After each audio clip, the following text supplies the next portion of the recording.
أشرقت نفسي بنور من فؤادي حينما رددت. نہیں کرتے.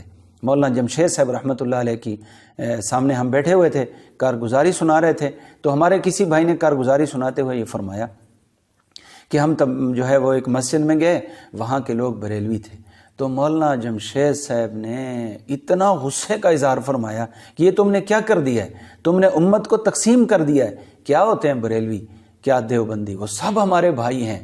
یہ حیات، ممات، اہل حدیث، بریلوی، دیوبندی، یہ سب ہمارے ہیں، ہم سب کے ہیں.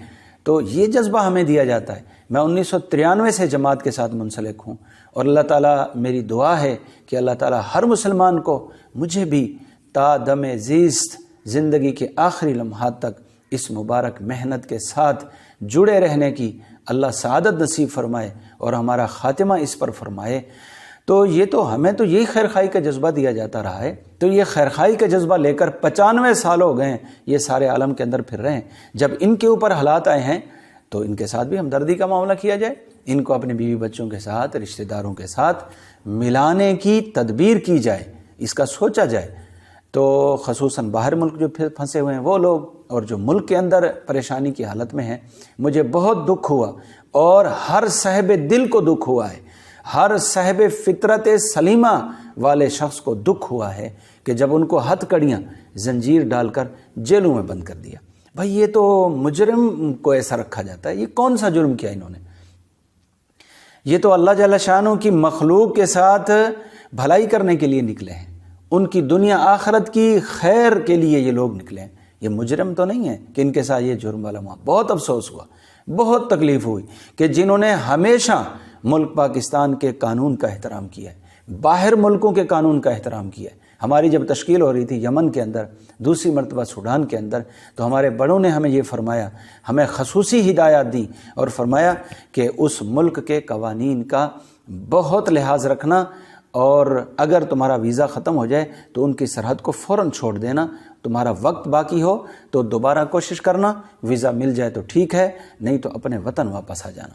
یہ تو ہمارے حضرات جو ہے ہمیں یہ یعنی قانون کی پاسداری کا سبق دیتے ہیں، ہمیں ساری زندگی سبق پڑھاتے رہے.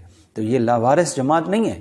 تو میری گزارش ہے، میری درخواست ہے حضرت مولانا طارق جمیل صاحب سے، اور اسی طریقے سے استاد محترم قاری محمد حنیف جلندری صاحب دامت برکاتہم، اور اس طرح حضرت مفتی تقی عثمانی صاحب دامت فیوزہم، اسی طریقے سے جو ہے وہ مفتی منیب الرحمن صاحب، اور اسی طریقے سے ہمارے جو ہے وہ جتنے اہل حدیث کے بڑی لیول کے لوگ ہیں، ان سے میری درخواست ہے کہ وہ مل کر کے جو جماعتیں وہاں پھنسی ہوئی ہیں سوڈان کے اندر، ان کو بھی لانے کا انتظام کیا جائے، خصوصی طیارہ بھیج کر لانے کا انتظام کیا جائے.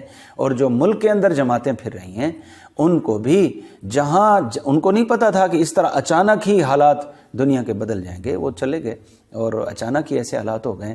تو اس لیے ان کے ساتھ بھی ہمدردی کا رویہ اختیار کیا جائے، اور ان کے ساتھ مجرموں والا رویہ اختیار نہ کیا جائے، کیونکہ اللہ پاک جل شانہ کی لاٹھی بڑی بے آواز ہے. اگر ان پر آج حالات ہو گئے، وہ پردیس میں پھنس گئے ہیں، ان کے ساتھ معاملہ کریں گے تو اللہ دیکھ رہے ہیں. ان ظلم کریں گے تو اللہ تعالیٰ دیکھ رہے ہیں. اللہ کی لاٹھی بڑی بے آواز ہے. تو ان چیزوں کی طرف بھی توجہ کرنی چاہیے. پہلے اس ملک میں اور پوری دنیا میں یہ جو حالات نے کروٹ بدلی ہے، یہ انسانوں کے اعمال کا نتیجہ ہے.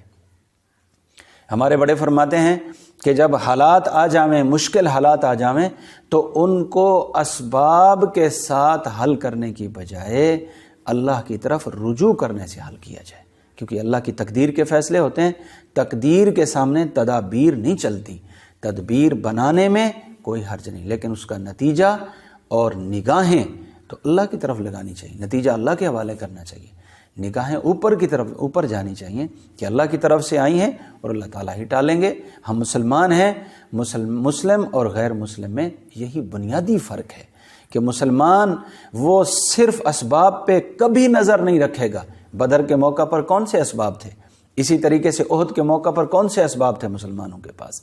جتنے تھے بنا لیے. اس کے بعد آگے اللہ تعالیٰ جل شانہ کی ذات پر توکل کر کے چل پڑے ہیں. اسی لیے میری درخواست ہے کہ جتنے بھی جو ہے وہ ہمارے صاحب اختیار لوگ ہیں وہ ان کی طرف توجہ کریں، ان کو ہمدردی کی نگاہ سے دیکھیں، خیر خواہی کے جذبے کے ساتھ دیکھیں، ان کے ساتھ مجرموں والا رویہ ہرگز نہ رکھیں کہ یہ ملک و قوم کے خیر خواہ لوگ ہیں۔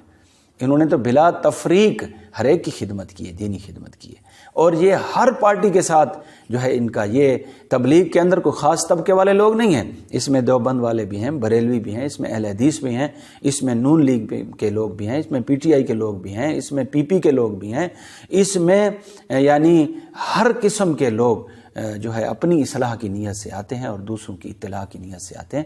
اس لیے میری درخواست ہے کہ ان کی طرف ان کے ساتھ بہت زیادہ ہی جو ہے وہ خیر خواہی کا معاملہ کیا جائے اور ان کو محفوظ طریقے سے اپنے اپنے گھروں میں پہنچایا جائے۔